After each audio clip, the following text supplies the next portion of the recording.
September 24th, 1942. The conference room at Hitler's headquarters in East Prussia was silent except for the faint ticking of a wall clock. Around the heavy oak table sat Germany's most powerful men, field marshals, generals, strategists who had planned Europe's conquest. Their uniforms were immaculate, their faces carefully blank, and at the head of the table sat Adolf Hitler. Standing before him was General Franz Halder, chief of the German General Staff. For 4 years, Halder had helped design the campaigns that made Germany master of the continent, Poland, France, the Low Countries. He was respected, even feared, inside the Wehrmacht. But that morning, he was about to do something no one in that room dared to do anymore. He was about to tell the truth. The topic was Stalingrad. For 2 months, the Sixth Army had been fighting street by street through the Soviet industrial city on the Volga River. German progress was measured in yards. Soviet resistance was relentless. Every night, more Red Army troops crossed the river. Every day, more German soldiers died. Halder had done the math. Since August, more than 80,000 casualties. Supply lines stretched hundreds of miles across open steppe, vulnerable to Soviet partisans. Winter was closing in, and the army had almost no winter clothing. He began his briefing quietly but firmly. "My Führer," he said, "the Sixth Army cannot take Stalingrad with the forces available. The cost in men and material will exceed any strategic benefit. I recommend consolidating our positions and preparing winter defenses." The room froze. Every officer understood what those words meant. Halder had just contradicted Hitler. He had suggested withdrawal. He had implied that the Führer's strategy was wrong. For a moment, Hitler didn't speak. His face reddened slowly, and when he finally answered, his voice was soft, more dangerous than a shout. "You recommend withdrawal," he said. "You who have doubted every victory, who see only obstacles, who count casualties instead of triumphs." Halder stood his ground. "My Führer, I'm presenting the mathematical reality." Mathematical reality. 2 words that, in that room, were almost treason. Because Hitler's empire no longer ran on facts, it ran on willpower. He believed that victory came from determination, not numbers. That sheer force of belief could bend reality itself. And now, one of his highest generals was saying otherwise. No one moved. No one spoke. The clock ticked. The air itself felt heavy, as if waiting to see what would happen next. Halder knew he'd crossed a line that could not be uncrossed. Whether he survived this meeting or not, his career was already over. Because in Hitler's Germany, telling the truth had just become the most dangerous act of all. Franz Halder had been Hitler's chief of staff since 1938. He'd helped plan the blitzkrieg through Poland, the lightning strike on France, the push into the Soviet Union. His notebooks were filled with precision, columns of numbers, distances, fuel consumption rates, supply requirements. He believed wars were won by planning, not passion. But that belief was now a liability. Hitler's power no longer depended on reason. It depended on faith. Faith in himself, in his destiny, in the idea that sheer will could replace logistics. The generals who survived near him learned to nod, to agree, to turn every warning into praise. Halder was different. He was a professional soldier in a world that no longer wanted professionals. After his briefing, the silence in the room stretched like wire. Then Hitler leaned forward. "You recommend withdrawal," he repeated. "Yes, my Führer," Halder said evenly. "The Sixth Army requires 700 tons of supplies daily. We can deliver 300 on good days. Winter will reduce this further. The Soviet forces are not collapsing. Intelligence suggests they are preparing a major counterattack on our flanks, Romanian and Italian units without proper anti-tank weapons. If we continue this push, we risk encirclement of the entire army." Hitler's expression hardened. "Encirclement? You think like an accountant, always the same. Numbers, logistics, caution. Did the experts not say France could never be conquered in 6 weeks? Did they not say we would never cross the Meuse? And yet, here we stand, masters of Europe. Halder tried once more. My Führer, past victories do not change today's reality. This battle is different. The distances, the weather, the enemy. Enough! Hitler's palms slammed the table. Papers jumped. The aides flinched. I am surrounded by defeatists, he said, his voice rising. By men who see obstacles instead of opportunities. You doubt me again and again, and I am the one who delivers victory. No one breathed. Halder stood motionless, his hands at his sides. He could retreat now, say he'd spoken poorly, that he only meant a temporary pause. It might save his career. But the words refused to come. For once, he would not bend. My Führer, he said quietly, my duty is to tell you the truth.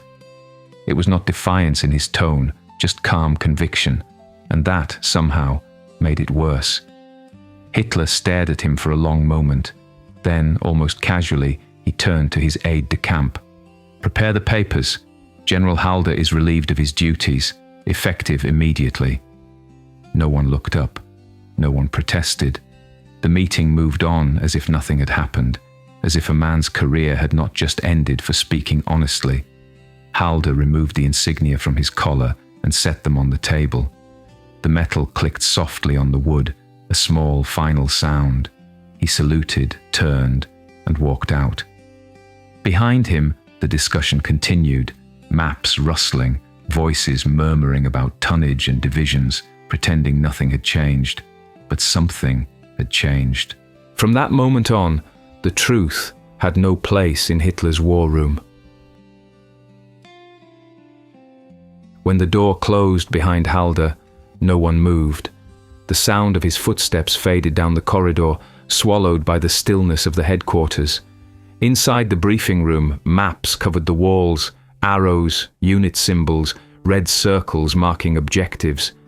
For a few seconds, the men stared at them, pretending to study the battle, but everyone knew they'd just witnessed something far more decisive than any movement on paper. No one spoke about what had happened. They didn't need to. Every officer in that room understood the message. Disagreement was no longer professional. It was betrayal. From that day forward, honesty became dangerous currency. Among the generals, fear traveled faster than any order. Reports from the front grew shorter, more optimistic, more carefully worded. Casualty numbers were under review. Supply problems were temporary. Enemy strength was manageable. Each phrase was chosen not for accuracy, but for safety. The truth was quietly rephrased until it sounded like victory. Halder's replacement, General Kurt Zeitzler, was younger, more energetic, more eager to please. Hitler liked that. He wanted fighters, not analysts. At first, Zeitzler promised results. He spoke the language Hitler wanted to hear, words like breakthrough, momentum, decisive will. But soon, even he began to see the same grim numbers, the same impossible logistics that Halder had warned about. The difference was that Zeitzler tried to wrap the facts in softer language. Instead of saying retreat, he said strategic repositioning. Instead of unsustainable losses, he said localized difficulties. The goal was survival, not of the army, but of his own career. Other officers learned to do the same. They became experts in translation, turning reality into something that wouldn't anger the Führer. Field commanders hesitated before sending reports. Some left out whole sections. Others exaggerated minor successes just to balance bad news. It was safer that way. Outside, on the front lines, soldiers were freezing, starving, and dying. Inside the headquarters, maps still showed forward arrows and optimistic estimates. The distance between those two realities grew wider every week. By autumn, the culture of silence had become complete. The German High Command no longer needed orders to suppress bad news. Everyone knew instinctively what could and couldn't be said. And in that silence, decisions were made based on illusions. When Hitler finally appointed Zeitzler to replace Halder officially, he said, "This man understands what victory demands. Faith." The others nodded. What else could they do? But in private, many of them remembered the calm, measured voice that had tried to warn them. They remembered the quiet click of Halder's insignia on the oak table, and they wondered, silently, how long before their own truth would betray them too. Because in that room, surrounded by maps and medals, the most valuable thing, the truth, had just become extinct. 8 weeks after Franz Halder was dismissed, winter arrived on the Eastern Front. The sky turned white, the roads froze solid, and snow swallowed the landscape from horizon to horizon. On November 19, 1942, the Soviet counteroffensive began, exactly where Halder had said it would. Before dawn, more than 1 million Red Army troops struck north and south of Stalingrad, crashing into the Romanian divisions guarding the German flanks. Those troops, poorly equipped and badly supplied, had almost no anti-tank weapons. Soviet armor punched through their lines within hours. Radio operators sent desperate calls for help that no one could answer. Within 4 days, the trap was closed. 280,000 German soldiers, infantry, tank crews, engineers and staff were surrounded inside Stalingrad. Hitler called it a temporary setback. His air force promised to supply the pocket by air. The numbers didn't add up even on paper, but no one said it out loud. The Sixth Army needed 700 tons of supplies a day: food, ammunition, medicine, fuel. The Luftwaffe managed 100 on good days, sometimes less than 50. Planes crashed in blizzards or were shot down by Soviet fighters. Pilots described landing on makeshift runways made of frozen corpses. Still, the reports that reached Hitler spoke of steady progress and maintained morale. Inside the city, the truth was unbearable. Soldiers boiled horse meat, scraped frost from vehicle radiators to melt for drinking water. Weapons froze, wounds festered, men collapsed from exhaustion and hunger. Commanders begged permission to break out while it was still possible. Hitler refused. "The Sixth Army will hold its ground," he ordered. "Relief forces are on the way." But determination doesn't create food where there is none. Willpower doesn't generate gasoline. Faith doesn't warm soldiers freezing in trenches. The math Halder had presented was proving itself, one dead man at a time. By late December, the army could barely fight. Ammunition was rationed bullet by bullet. Hospitals had no bandages left. Dead men were left where they fell because there were no shovels and no strength to dig graves in the frozen ground. The relief attempt failed, just as Halder had predicted it would. The encircled troops waited for orders that would never come. On February 2, 1943, the last German units in Stalingrad surrendered. Of the 280,000 trapped, only 91,000 survived to be taken prisoner. Fewer than 6,000 ever returned to Germany. From his forced retirement, Halder watched the disaster unfold through official communiques. Each one confirmed what he'd already known. Every number, every warning, every uncomfortable truth had been right. The facts hadn't changed. Only the willingness to face them had. And so, the battle he'd tried to prevent became the very proof of why he'd been dismissed. The catastrophe was not just military, it was moral.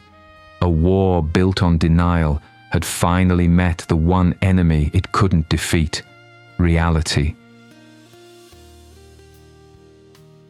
When the guns finally went quiet at Stalingrad, the snow-covered ruins held more than bodies. They held a lesson carved in ice. It was the price of silence. Franz Halder had warned them. He'd shown the numbers, drawn the maps, explained the limits of logistics. But in a world where loyalty meant obedience, truth had no voice. Now, 280,000 men had paid for that obedience with their lives. In his forced retirement, Halder filled notebooks with what he called the anatomy of failure. He recorded every calculation that had been dismissed, every report that had been softened, every lie told to make reality sound more comfortable. Later, those diaries would become key evidence for historians trying to understand how a modern army could destroy itself from within. What Halder saw was simple. Hitler had built a system where honesty was punished and agreement was rewarded. Facts that didn't fit his vision were labeled defeatism. Officers who questioned him were branded traitors. Those who told him what he wanted to hear were promoted. The result was a command structure that ran not on information, but on illusion. Even after Stalingrad, nothing changed. When new disasters followed, at Kursk, in Normandy, in the Ardennes, the same pattern repeated. Reports were filtered, warnings ignored, optimism demanded. Hitler insisted that faith would win the war, long after reality had already decided otherwise. By 1945, he was commanding divisions that no longer existed, giving orders to phantom armies drawn on maps. His staff executed those orders because they'd learned the rule that destroyed them all. Lying was safer than telling the truth. Halder survived the war. Captured by the Americans, he later worked as a consultant for historians studying the German military. He was polite, methodical, reserved, a man who had once stood in the storm and refused to bow. When asked about that day in September 1942, he didn't express pride, only regret. "I was right," he said once, "but it didn't matter. Being right isn't the same as being believed." That's the real legacy of Stalingrad. Not just a battle lost, but a warning for every generation. When truth becomes unwelcome, catastrophe follows. When leaders surround themselves with yes men, when institutions value loyalty over competence, they guarantee their own collapse. Because denial may delay reality, but it never defeats it. Franz Halder died in 1972, long after the empire he served had turned to dust. His name is mostly forgotten, but his lesson remains clear. In any age, in any country, silencing the truth doesn't protect power, it destroys it. And that's why his story still matters. If you found this story compelling, make sure to like, subscribe, and share it with someone who values truth, because history only teaches its lessons when we choose to listen.